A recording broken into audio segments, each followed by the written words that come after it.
نحمده ونصلي على رسوله الكريم بسم الله الرحمن الرحيم قال الله تبارك وتعالى في كلام المجيد لو أنزلنا هذا القرآن على جبل لرأيته خاشعا متصدعا من خشية الله وقال الله تبارك وتعالى في كلام المجيد ضربت عليهم الذلة والمسكنة وباءوا بغضب من الله ذلك بأنهم كانوا يكفرون بآيات الله۔ حضرات دیوکار، بزرگوں، دوستوں اور بھائیوں، قبل اس کے کہ اپنی ٹوٹی پھوٹی گفتگو کو آپ کے سامنے رکھوں، ایک بات کرنا انتہائی اپنے لیے فخر بھی اور آپ کے لیے اللہ کے فضل و کرم سے قرآن مجید کی محبت کو اجاگر کرنے کے لیے ضروری سمجھتا ہوں۔ آج یہ ہمارے چھوٹے بھائی نے اللہ کے فضل و کرم سے کلام اللہ کی اس حفظ کو مکمل کیا ہے، اپنے سینے کے اندر اس کتاب کو محفوظ کیا ہے۔ میں کچھ دیر پہلے، اور حقیقت بات یہ ہے ابھی تو گفتگو کرتے ہوئے بھی ڈر لگ رہا ہے کہ شیخ ادریس عاصم حفظہ اللہ ان کی گفتگو کے بعد ہم جیسا نالائق جب بات کر رہا ہے، ان کی گفتگو کو سماعت کرنے کے بعد کہ ہمیں تو قرآن بھی ٹھیک سے پڑھنا نہیں آتا، لیکن اللہ سے دعا ہے کہ اللہ رب العزت ہمیں صحیح معنوں کے اندر قرآن کا حق جو کہ ادا نہیں ہو سکتا کوشش کرنے کی اس کے لیے توفیق عطا کرے۔ آمین۔ یہ شیخ ادریس، ان سے مجھے اس قدر محبت ہے اور اس کی وجہ یہ ہے، میں حقیقت بات ہے جب بھی شیخ سے ملا ہوں، نکمے ہیں کبھی کبھی ملاقات ہوتی ہے، جب شیخ کو دیکھا دل میں عجیب سی کیفیت طاری ہو جاتی ہے، صرف قرآن کی وجہ سے اور قرآن کے ساتھ ان کے پیار اور لگاؤ کی وجہ سے۔ میں اس موقع پر یہ بات کرنا انتہائی ضروری اہم سمجھتا ہوں۔ میرے والد صاحب، میں اللہ کے فضل و کرم سے اس باپ کا بیٹا ہوں جس کو اس کلام اللہ سے اس قدر پیار ہے کہ اللہ کے فضل و کرم سے دن ہو یا راتیں، جب بھی کبھی کسی قسم کی آزمائش کو ہم نے اپنے والد کے اوپر اترتے ہوئے دیکھا ہے، چاہے وہ بیماری کی صورت میں ہو، چاہے وہ معیشت کے معاملات ہوں یا کسی بھی قسم کے غم کی صورت ہو، میرے والد نے کلام اللہ کے علاوہ کسی دوسری چیز کا سہارا نہیں لیا ہے۔ اور اللہ کے فضل و کرم سے مجھے یاد ہے آج سے کچھ 3 سال قبل والد گرامی کی طبیعت بڑی خراب تھی، اور میں ان کے ساتھ چونکہ لمبے لمبے سفروں پہ جاتا ہوں، 6 7 گھنٹوں کے سفر، پورے راستے کے اندر 1 منٹ کلام نہیں کرتے تھے، اور ہمارے دل کی جو کیفیت تھی وہ ہم جانتے ہیں یا کائنات کا رب جانتا ہے، لیکن اس پورے عالم کے اندر اگر میرے والد کو کسی چیز کی فکر ہوتی تھی تو اس بات کی ہوتی تھی کہیں کلام اللہ کی تلاوت کرنے سے رہ نہ جاؤ۔ جب شاید لوگ حکماء کے پاس، عاملین کے پاس، اور جب شاید لوگ ڈاکٹروں کے چکر کاٹ رہے ہوا کرتا تھے، جس کیفیت کے اندر، اس کیفیت کے اندر وہ صرف کلام اللہ کی تلاوت کیا کرتے۔ اور اللہ کے فضل و کرم سے جو بات اصل میں کر رہا تھا وہ یہ ہے کہ یہ شیخ ادریس وہ واحد شخص ہے جس کے بارے میں ابتسام الہی ظہیر اپنے آپ کو فخر سے یہ بیان کرتا ہے کہ بیٹے، میں نے آج تک کسی کی جوتیوں کو نہیں اٹھایا، لیکن یہ قرآن کا حافظ، یہ قرآن کا قاری، یہ میرا استاد جس سے مجھے کلام اللہ کی وجہ سے محبت ہے، میں نے اس کی جوتیوں کو اٹھانا اپنے لیے اعزاز سمجھا۔ آج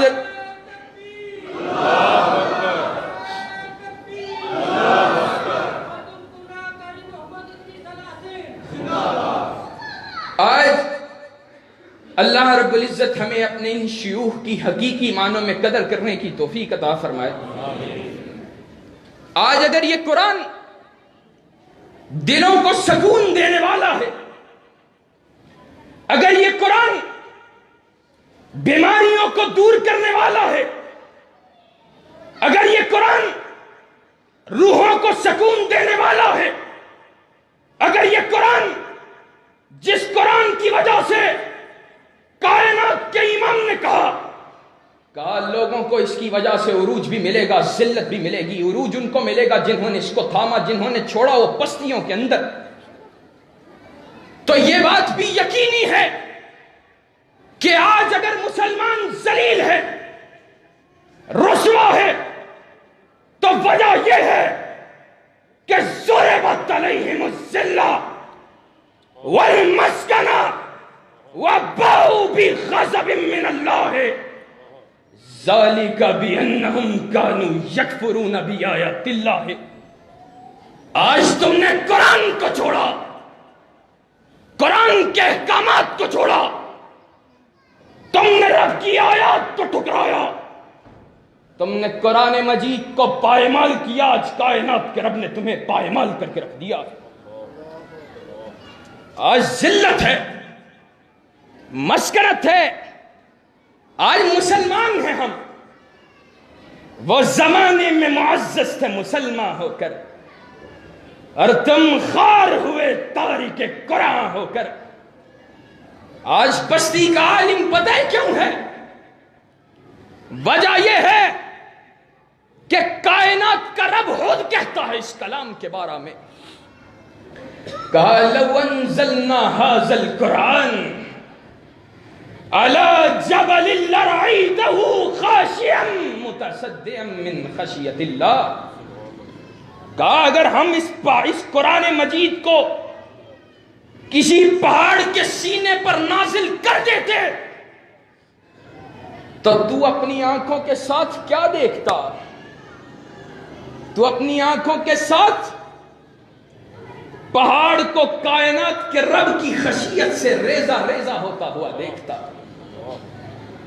آج مسلمان کلام اللہ کی تلاوت کرتا بھی ہے، کلام اللہ کو پڑھتا بھی ہے، کلام اللہ کو سنتا بھی ہے، آج ترجموں کی کلاسیں بھی لیتا ہے، تفسیریں بھی پڑھتا ہے، اس کا وجود کیوں نہیں کانپتا؟ وہ بے جان پہاڑ تو کائنات کے رب کی خشیت سے ریزہ ریزہ ہو جائے، لیکن یہ وجود، یہ زندہ وجود کائنات کے رب کی خشیت سے کانپتا بھی نہیں ہے۔ آج پوری دنیا کے اندر مسلمان ذلیل ہے، پستی سے دوچار ہے، میٹھی میٹھی باتیں نہیں کرنے آیا، کڑی باتیں کرنے آیا ہے۔ وجہ کیا ہے؟ آج پوری دنیا کے اندر مسلمانوں کے اوپر ظلم کے پہاڑ ڈھائے جاتے ہیں۔ آج کہیں پر مسلمانوں کے لہو سے ہولی کھیلی جاتی ہے، کہیں پر مسلمانوں کو قید خانوں کے اندر ڈالا جاتا ہے، کہیں پر ان پہ جبر کے پہاڑوں کو توڑا جاتا ہے، کہیں پر ان کی معیشت کو تنگ کرنے کی، میں تو معیشت کا مالک عرش کے خدا کو سمجھتا ہوں، لیکن یہ مسلمان سمجھتا ہے کہیں پر اس کی معیشت کو تنگ کیا جا رہا ہے۔ وجہ کیا ہے؟ وجہ اس قرآن سے دوری ہے، کائنات کے رب کے احکامات سے دوری ہے۔ اس قرآن کو کائنات کے رب نے زمین پہ نازل کیا تھا، آسمان سے زمین پہ اتارا تھا، تو جہاں پر اس کی تلاوت سے دلوں کو سکون ملنا تھا، جہاں پر اس کے اندر دنیا کے ہر مسائل کا حل موجود تھا، اور میں سفر کرتا ہوں، کوئی دنیا کے اندر پیش آنے والا مسئلہ اس کا صرف ذکر کرتے ہیں اللہ کے فضل و کرم سے، اللہ کے فضل و کرم سے میرا باپ کلام اللہ سے اس کی دلیل کو تلاوت کرتا ہے. کائنات کا کون سا ایسا مسئلہ ہے جس کا حل، جس کو صراحتاً یا اشارتاً اس کلام نے اس سے کلام نہیں کیا. آج اگر یہ دلوں کو سکون بخشتا ہے، اگر یہ معیشت کی تنگیوں کو دور کرتا ہے، تو اس کا نفاذ معاشروں کو امن بخشتا ہے. آج ہم کتاب اللہ کے نفاذ سے دور ہیں. وہ انڈیا کے اندر انٹیلیجنس کی رپورٹ چھپی، نام نہیں لیتا، کہا ایک جگہ گئے، کہا خبر لو اتنے بڑے بڑے اجتماعات ہوتے ہیں، کہیں خطرہ نہ ہو. کہا نہیں خطرہ نہیں ہے، آسمان سے اوپر کی باتیں ہیں، زمین سے نیچے کی باتیں ہیں. خطرہ تو تب ہوگا جب کتاب اللہ کے نفاذ کی بات کریں. کتاب اللہ کے اصل مفاہیم کی طرف جانے کے لیے تیار نہیں ہے. بھئی یہ جہاد کی آیات کو تلاوت نہیں کرنا، اس کے نفاذ کی بات کو نہیں کرنا، اس کو نافذ کرنے کی بات نہیں کرنا. وجہ یہ ہے مسلمان جو ہے وہ جو ہے کفار کے ہاں اس کی ساکھ خراب ہو جائے گی، عزت مجروح ہو جائے گی، جناب دہشت گرد قرار پائے گا. جناب یہ مسلمان جو ہے اس کے خلاف کفر کا گھیرا تنگ ہو جائے گا. اور تم عزت ان سے حاصل کرنا چاہتے ہو جس کو کائنات کا رب ذلیل کہتا ہے. ان الذین یحادون اللہ ورسولہ اولئک فی الاذلین. کائنات کا رب کہتا ہے جو اللہ اور اس کے رسول کے دشمن ہیں وہ کائنات کے ذلیل ترین لوگوں کے اندر سے. کائنات کا رب ان کو ذلیل کہتا ہے، تو ان سے عزت حاصل کرنا چاہتا ہے تو پھر ذلت تیرا مقدر کیوں نہ بنے. آج عالم کیا ہے، کبھی کائنات کے رب کی گستاخی کرتا ہے، کوئی اٹھتا ہے کلام اللہ کو جلاتا ہے، کوئی اٹھتا ہے کائنات کے امام کی گستاخی کرتا ہے، اور پھر ہمارے ہی حکمران ان گستاخان کی پشت پناہی کرتے ہیں. جناب اگر ان سے ٹکر لے لی اقوام عالم ناراض ہو جائیں گے. تم جن کو راضی کرنا چاہتے ہو ان کے بارے میں کائنات کا رب کہتا ہے، اسی کلام کے اندر کہتا ہے، کہا وَلَن تَرْضَ الْيَهُودُ وَلَا النَّصَارَىٰ حَتَّىٰ تَتَّبِعَ مِلَّتَهُمْ. کہا تم سے یہود و نصارہ راضی نہیں ہو سکتے. کیسے راضی ہوں گے؟ راضی کرنا چاہتے ہو صرف اسلام کو چھوڑنا پڑے گا، یہودی اور نصرانی بننا پڑے گا. قبول ہے؟ آج دنیا کی اس عارضی زندگی کے اندر اور حقیقت بات ہے تمہارے نزدیک عزت ہے. دنیا کی اس چکا چوند کے پیچھے ہمیشہ کی زندگی کی اس رسوائی کو، عذاب کو اپنے لیے پسند کرتے ہیں. اللہ رب العزت کہتا ہے، کہا جو اللہ کے حکموں کے مطابق فیصلے نہیں کرتے 3 گروہوں میں سے ہوں گے. اولئک هم الفاسقون، اولئک هم الظالمون، اولئک هم الکافرون.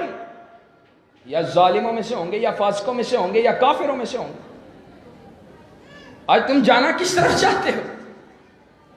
یاد رکھو ہمارے لیے اگر نجات کسی چیز کے اندر موجود ہے تو اس کتاب اللہ کے نفاذ کے اندر موجود ہے. علی وجہ البصیرہ کہتا ہے،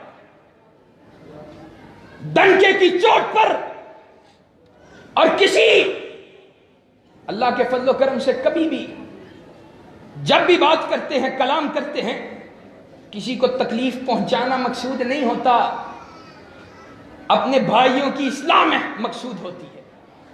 اور اللہ رب العزت سے دعا کرتے ہیں جب اس خطابت کے ذریعے، اس زبان کے ذریعے، اپنی اس باتوں کے ذریعے کسی کو نیچا دکھانا مقصود ہونا شروع ہو جائے، اللہ رب العزت اس سے پہلے موت عطا کرے.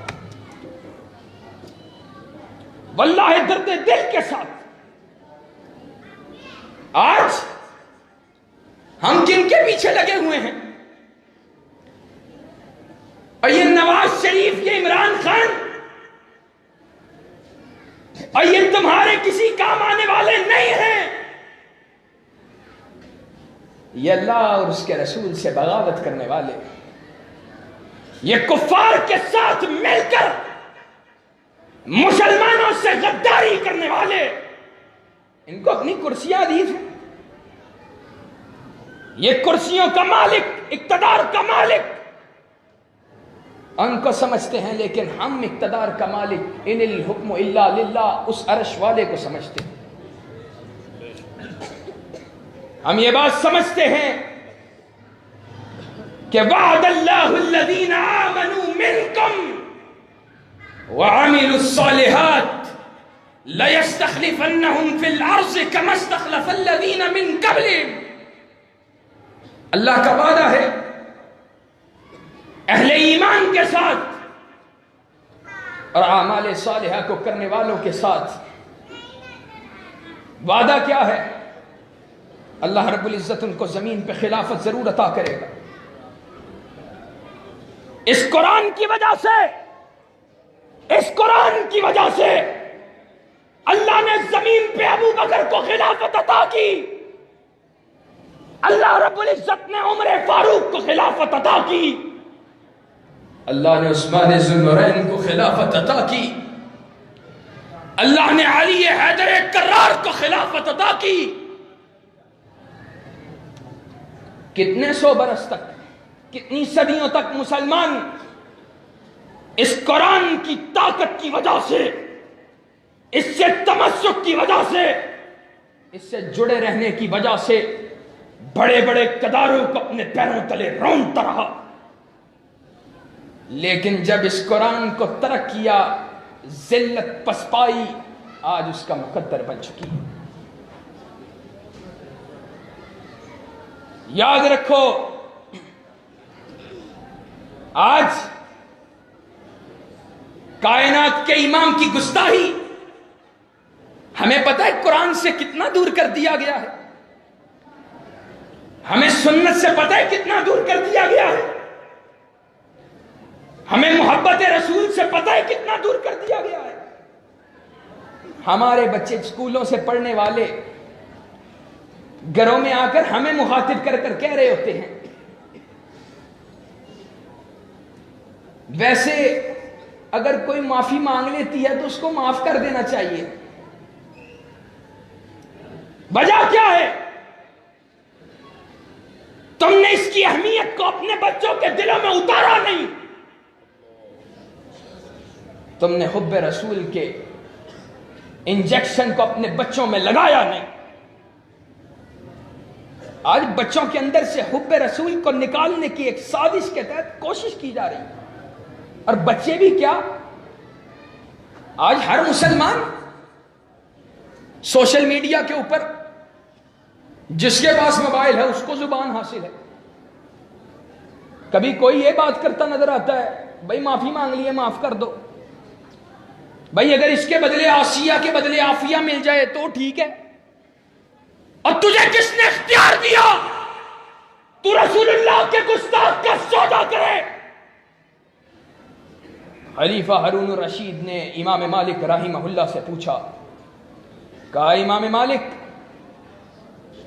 گستاخ رسول کی سزا کے بارے میں آپ کا کیا حال ہے؟ اہل کوفہ کے علماء نے اس کی سزا جو ہے وہ کوڑوں کا مقرر کیا ہے۔ امام مالک کا چہرہ غصے سے سرخ ہو گیا، آج تو سودے بازی کی باتیں کرتا ہے، آفیہ ہماری بہن ہے، ان بے غیرت حکمرانوں کی ذمہ داری ہے کہ اس کے حصول کے لیے کوشش کریں، لیکن گستاخ رسول کے ساتھ اس کے سودے بازی کا اختیار تجھے اور مجھے کس نے دیا ہے؟ امام مالک نے کہا نہیں، اس امت کو زندہ رہنے کا حق حاصل نہیں ہے جس کی زندگی کے اندر اس کے نبی کی توہین کی جائے۔ آج معافی کی حدیثیں بیان کرنے آ جاتے ہیں، جناب اللہ بڑا بخشنے والا ہے، اللہ کا رسول بڑے بڑے دل والا تھا، اور تو اس کتاب کو پڑھتا کیوں نہیں ہے؟ تو اس کی تلاوت کرتا کیوں نہیں ہے؟ اس کے اندر کائنات کا رب کہہ رہا ہے ان الذین یعصون اللہ ورسولہ لعنہم اللہ فی الدنیا والآخرہ وأعد لہم عذابا مہینا. جو اللہ اور اس کے رسول کو ایذا دیتا ہے، گالیاں دیتا ہے، اس کو تکلیف دیتا ہے، اللہ نے دنیا اور آخرت کے اندر اس کے لیے لعنت اس کا مقدر بنا دی ہے. تو اس کی تلاوت کر، تجھے پتا تو چلے کائنات کا رب اگر معاف کرنے والا ہے تو کس مسئلے میں غصہ کتنا کرنے والا ہے. کائنات کا امام اپنی زبان سے حکم دے کر صحابہ کو روانہ کر رہا ہے. کہا امر رسول اللہ صلی اللہ علیہ وسلم بقتل الحویرث بن نکیز فی فتح مکہ وکان ممن یعذر رسول اللہ صلی اللہ علیہ وسلم. کہا اللہ کے رسول صلی اللہ علیہ وسلم نے حکم دے کے روانہ کیا حویرث بن نکیس کو. کس بات کا؟ حویرث بن نکیس کے قتل کا حکم دیا صحابہ کو. وجہ آگے پتہ ہے کیا بیان کی؟ کہا وجہ یہ اللہ کے رسول کو تکلیف پہنچاتا ہے.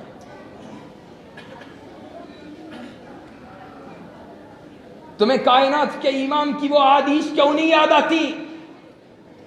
کیوں نہیں نظر آتی جن میں خود اللہ کے رسول گستاخان رسول کی سزا کو بیان کر رہا ہے؟ اور حضرت علی المرتضی رضی اللہ تعالی عنہ نے کہا من سب نبینا قتل. جو نبیوں کو گالی دیتا ہے اس کی سزا یہ ہے کہ اس کو قتل کر دیا جائے. سیدنا ابو بکر صدیق رضی اللہ تعالی عنہ نے کہا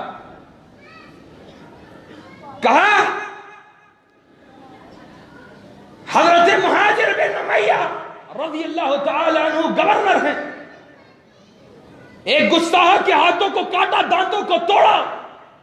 سیدنا ابو بکر صدیق کو معلوم ہوا، کہا اگر تو نے اس کے اوپر اس حد کو قائم نہ کیا ہوتا میں تجھے حکم دیتا کہ اس گستاخ کو واصل جہنم کر دے.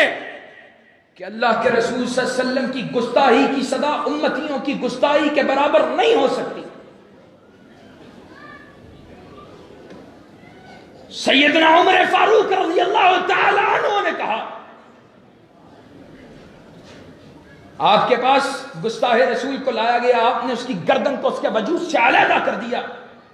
کہا جو بھی اللہ کے رسول کی گستاخی کرے گا اس کی سزا یہ ہے کہ اس کی گردن کو اس کے وجود سے علیحدہ کر دیا جائے. عبداللہ ابن عمر رضی اللہ تعالی عنہ کے پاس سے ایک عیسائی راہب گزرا، دیکھا صحابہ نے بیان کیا، لوگوں نے کہا عبداللہ ابن عمر رضی اللہ تعالی عنہ یہ اللہ کے رسول صلی اللہ علیہ وسلم کی گستاخی کرتا ہے. کہا مجھے معلوم ہوتا میرے سامنے گستاخی کرتا. انہوں نے گستاخان کے بارے میں پتہ ہے کس کس قسم کے ارشادات فرمائے. صحابہ سے سوال کیا من کعب ابن اشرف، کہا کون ہے جو کعب بن اشرف کی گردن کو لے کے آئے؟ فَإِنَّهُ قَدْ عَاذَ اللَّهَ وَرَسُولَهُ. کہا وجہ یہ ہے کہ وہ اللہ اور پھر انس بن مالک رضی اللہ تعالی عنہ سے روایت ہے کہ ان النبی صلی اللہ علیہ وسلم دخل مکہ فی عام الفتح. کہا اللہ کا رسول داخل ہوا مکہ کے اندر فتح مکہ کے موقع پر، فتح مکہ کے سال. وعلى رأسه مغفر فلما نزعه جاء رجل ابن الختل متعلق من نستار الكعبہ. کہ اللہ کے رسول نے اپنے سر سے خود اتاری، آپ کے پاس دوڑتا ہوا ایک شخص آیا، آ کر کہنے لگا، کہا اللہ کے رسول صلی اللہ علیہ وسلم ابن ختل آپ کا گستاخ ہے، اور گستاخ وہ آپ کے بارے میں شاعری لکھا کرتا تھا گستاخانہ، اور اپنی دو لونڈیوں کا حکم دیتا تھا کہ اس کی تلاوت کرو، اس کو پڑھو. کہا اللہ کے رسول صلی اللہ علیہ وسلم نے صحابی نے بیان کیا، کہا آپ کا گستاخ کعبۃ اللہ کے پردوں کے اندر چھپ رہا ہے. کہا جاؤ اس کو قتل کر دو، اور جاؤ اس کی 2 لونڈیوں کو بھی قتل کر دو.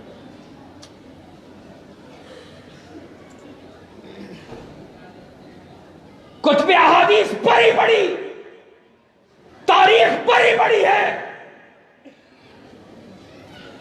اپنی گفتگو کو سمیٹنے کے لیے جا رہا ہوں، شیخ بھی آ چکے ہیں. آج اس کتاب سے دوری، آج سنت رسول سے دوری، احادیث مبارکہ سے دوری، نبی کریم جناب محمد رسول اللہ صلی اللہ علیہ وسلم سے جو محبت ہونی چاہیے وہ ہم میں موجود نہیں ہے. حضرت عمر فاروق رضی اللہ تعالی عنہ نے کائنات کے امام کے ہاتھ کو تھاما ہوا، کہا اللہ کے رسول صلی اللہ علیہ وسلم اپنی جان کے بعد سب سے زیادہ آپ سے محبت کرتا ہوں. کہا کائنات کے امام نے کہا فوالذی نفسی بیدہ لا یؤمن احدکم حتی اکون احب الیک من نفسک. کہا قسم ہے اس ذات کی جس کے ہاتھ میں مجھ محمد رسول اللہ صلی اللہ علیہ وسلم کی جان ہے، تم میں سے کوئی شخص اس وقت تک مومن نہیں ہو سکتا جب تک میں اس کو اپنی جان سے بڑھ کر محبوب نہ ہو جاؤں. عمر فاروق تو مومن نہیں ہو سکتا، تو اور میں مومن ہو سکتے ہیں.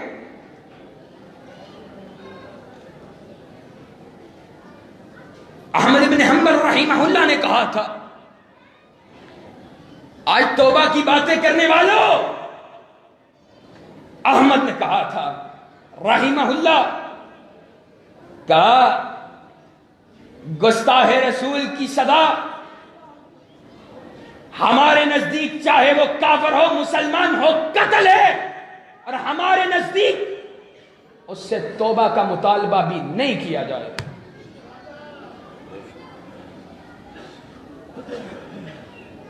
آج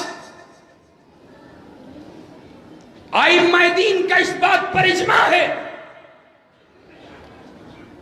کتب احادیث اس بات پہ دلالت کرتی ہیں. آخری بات تاریخ کے اندر سے کر کے اپنی بات کو ختم کرنے جا رہا ہوں. 1966 کے نوائے وقت کے اندر چھپا، کہا پروفیسر فضل نامی ایک شخص تھا، اس کا انٹرویو چھپا ہے. اس نے خود بیان کیا، کہا میں بیروت کے اندر دیر تعلیم تھا، ہمارے ساتھ ہندوستان سے ایک لڑکی پڑھتی تھی، ہمارے ساتھ طالبہ تھی. کہا اس نے کائنات کے امام جناب محمد الرسول اللہ صلی اللہ علیہ وسلم کی گستاخی کی. کہا ہم مسلمان تھے، ہم نے احتجاج کیا، ہم نے اس کو برا بلا کہا، ہم نے اس کے خلاف تحریک چلائی. کہا لیکن دیکھتے ہی دیکھتے اس عورت کو، اس خاتون کو بھی برس کی بیماری لگ گئی اور مجھے بھی برس کی بیماری لگ گئی، اور وہ ملعونہ اس کی بیماری بڑھتی گئی اور وہ مردود اسی کے اندر جہنم واصل ہو گئی. آگے بیان جو کرنے جا رہا ہوں وہ غور سے سننے کے لائق ہے. سوال کرنے والے نے پوچھا، کہا یہ سمجھ آئی وہ ملعونہ تھی، اس نے گستاخی کی تھی، اس کو برس کی بیماری لگی تھی، آپ کو کیوں لگی تھی؟ آپ نے تو احتجاج بھی کیا. کہا میں واپس آیا،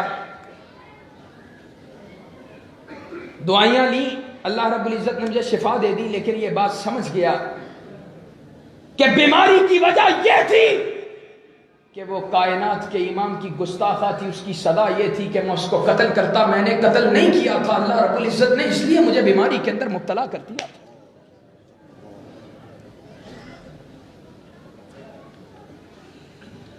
لوگوں، دوستوں اور بھائیوں،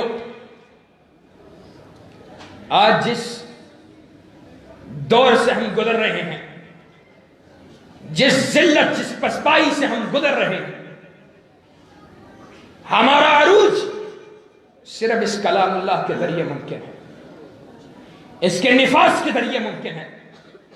اور شیخ کی موجودگی میں وہاں بھی کہا تھا، آج پھر کہتا ہوں، اور یہ بات بار بار کرنے کی وجہ یہ ہے کہ ہمارا ایمان کمزور ہے، ہم معیشت کے چکی کے اندر پسے ہوئے ہیں. ہم معیشت کا رونا روتے ہیں ہر وقت. پہلے بھی حکمران اور آج بھی حکمران معیشت کی بہتری کے لیے سود پہ قرضوں کو حاصل کر رہے ہیں. ان کے ذہن کا افتراء تو ہو سکتا ہے کہ سود کی اس معیشت کے ذریعے ملک کی معیشت ترقی کرے، لیکن اللہ کے فضل و کرم سے ہمیں پورا شرح صدر حاصل ہے کہ اللہ اور اس کے رسول کے خلاف اعلان جنگ کر کر معیشت ترقی نہیں کر سکتی. معیشت کی ترقی چاہتے ہو تو معیشت کی ترقی اس کلام اللہ کے اندر موجود ہے. یہ کلام اللہ پتہ ہے کیا بیان کر رہا ہے؟ میرے پاس موجود نہیں ہے معیشت کی ترقی. میں کوئی کہہ دے مولوی صاحب جو ہیں وہ حکومت کی باتیں کرتے ہیں، پلان کیا ہے؟ پلان بھی ہیں، لیکن اصل پلان کتاب اللہ کے اندر موجود ہے. پلان پتہ ہے کیا ہے؟ وَلَوْ أَنَّهُمْ أَقَامُوا التَّوْرَاةَ وَالْإِنْجِيلَ وَمَا أُنزِلَ إِلَيْهِمْ مِنْ رَبِّهِمْ لَأَكَلُوا مِنْ فَوْقِهِمْ وَمِنْ تَحْتِ أَرْجُلِهِمْ. کائنات کا رب کہتا ہے کہ اگر تورات اور انجیل کو ماننے والے اور جو کچھ آسمان کے رب نے نازل کیا ہے اس کو ماننے والے اس کو زمین پر نافذ کر دے تو اللہ رب العزت آسمان سے بھی رزق کے خزانوں کو کھول دے گا اور زمین بھی رزق کو پھاڑ کر باہر نکال دے گی.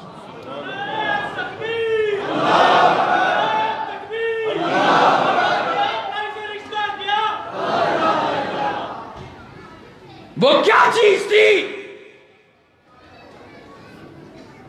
جس نے ان بھوکے ننگے عربوں کو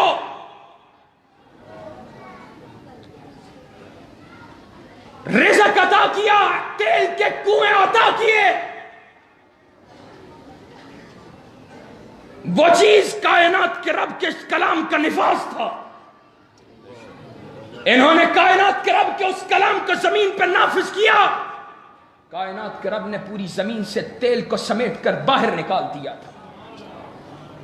آج ذلت سے باہر نکلنا چاہتے ہو، مسکنت سے باہر نکلنا چاہتے ہو، ہماری اس بچے کے لیے دعا ہے اللہ کے فضل و کرم سے اللہ اس کو، میں اپنی بات نہیں کر رہا، اللہ رب العزت اس کو اپنے دادا کا جانشین بنائے. میں اس نظام کی بات کرنے کے لیے آیا ہوں جس کی جنگ علامہ ظہیر لڑتا رہا، جس کی جنگ حبیب الرحمن لڑتا رہا.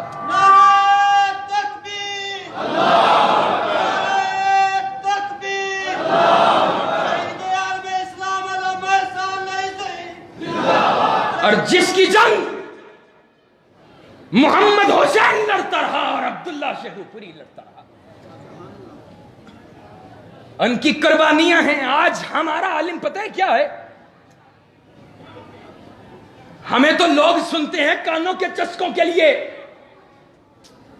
ان میں سے ایک ایک کی تبلیغ سے 50,000 لاکھ لوگوں نے دعوت توحید کو قبول کیا.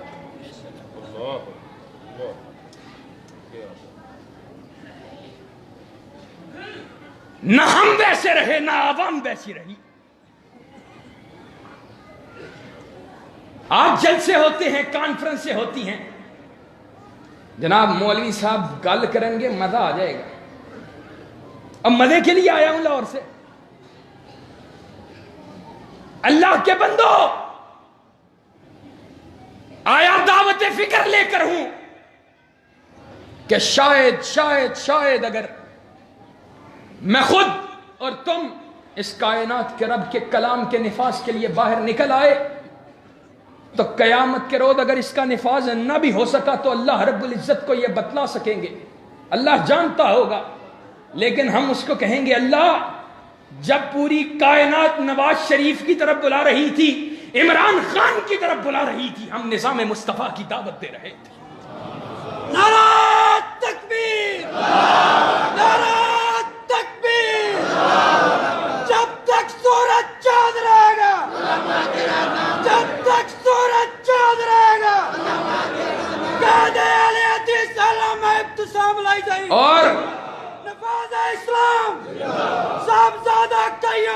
ظہیر حافظ صاحب قدم بڑھا حافظ صاحب قدم بڑھا اور اللہ کے فضل و کرم سے مجھے معلوم ہے خوشی کے ساتھ کہتا ہوں گئے دن کے تنہا تھا میں انجمن میں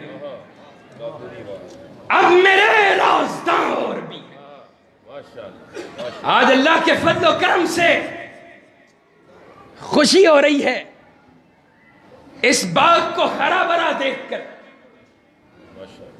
روحانیت محسوس کر رہا ہے اللہ کے فضل و کرم سے آج مسجد کے اندر بیٹھ کر وعدہ کر کے جا رہا ہوں تم سارے ساتھ دو گے تب بھی نظام مصطفیٰ کی جنگ لڑیں گے اور علامہ ظہیر کے الفاظ دہراتے ہوئے سارے پلٹ جاؤ گے تب بھی اللہ کے فضل سے اکیلے نظام مصطفیٰ کی جنگ لڑتے رہیں گے وآخر دعوانا ان الحمدللہ رب العالمین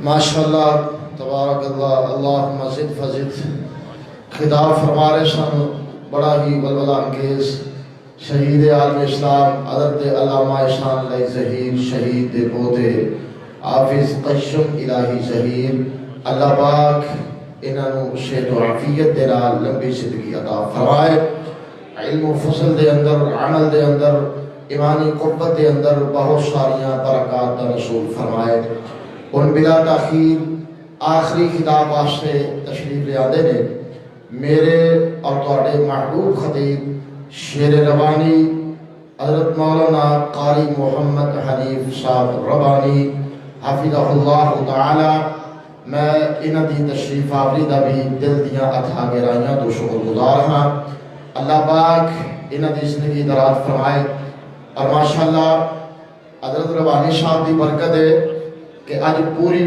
ٹیم انہاں دی یمین و یسار بھی تشریف لے آئے ہیں ماشاءاللہ مناظر اسلام مولانا حافظ ابو سفیان سلفی صاحب مولانا حافظ آصف ندیم صاحب جو کہ بڑے بہترین خطیب نے کدی موقع ملیا تو انشاءاللہ تو مشاہدہ چکھاواں گے انجی محسوس ہوئے گا جو مولانا عبدالباسط صاحب بھی لگے حافظ آصف ندیم صاحب ماشاءاللہ مولانا ابو سفیان سلفی صاحب اور حافظ ادریس صاحب حافظ انور ظہیر صاحب اور دیگر قاری ابو بکر صاحب دیگر انہاں دے جتنے جملہ احباب نے اخوان نے سب تشریف لے آئے اہلا و سہلا مرحبا اور فاروق آباد دی جماعت روئے روان محترم حاجی محمد یوسف رحمانی صاحب ماشاءاللہ وہ بھی تشریف لے آئے نے اور مبارکباد پیش کر رہے ہیں اور بہت سارے احباب شہر دے اطراف تو اور قریب قریب جڑے دیہات نے اتھوں بھی تشریف لے آنے والے مرد و خواتین میں سب دا دل دیاں اتھا گہرائیاں تو شکر گزار ہاں اور دعا دا توڑے گلوں درخواست گزار ہاں اللہ پاک اس گلشن نو ہمیشہ آباد رکھے شاد رکھے ہریا بھریا رکھے اور سانو اس گلشن دی خدمت دا موقع نصیب فرمائے اور ادھے ہی زندہ رکھے اور اس مشن دے ہی زندگی نو ختم کرنے دا موقع نصیب کر دے تشریف لے آ رہے ہیں بہترین ساری جماعت دے عمدہ خطیب اور میرے بھی انشاءاللہ محبوب خطیب محترم المقام حضرت مولانا قاری محمد حنیف صاحب ربانی حفظہ اللہ تعالی میں یاد ہے جس وقت اللہ نے یہ بیٹا عطا فرمایا تو میں اسی خوشی کے اندر انہاں دا پروگرام کروایا اپنے ابائی پنڈ جڑا رنی کے مینارہ اتھے حضرت ربانی صاحب دا خطاب کروایا آج اس بیٹے نے فلم مکمل کیتا ہے اس واسطے میں مناسب سمجھا کہ اور کوئی آئے یا نہ آئے ربانی صاحب ضرور آنے چاہیے تھے اللہ پاک انہاں دی زندگی دراز فرمائے تشریف لے آندے نے حضرت قاری حنیف ربانی صاحب حفظہ اللہ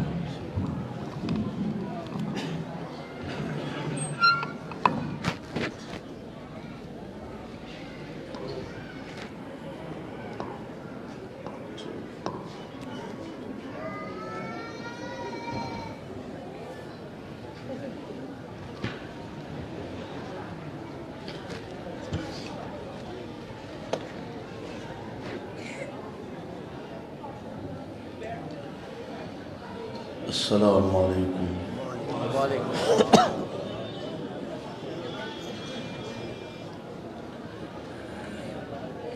الحمد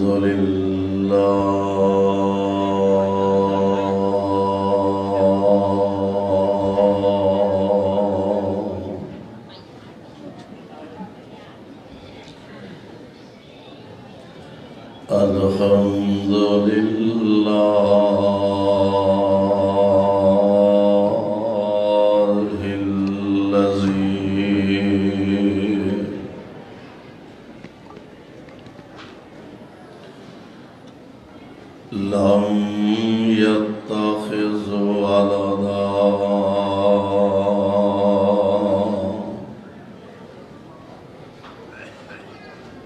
ولم يكن له شريك في الملك ولم يكن له ولي من الذل وكبره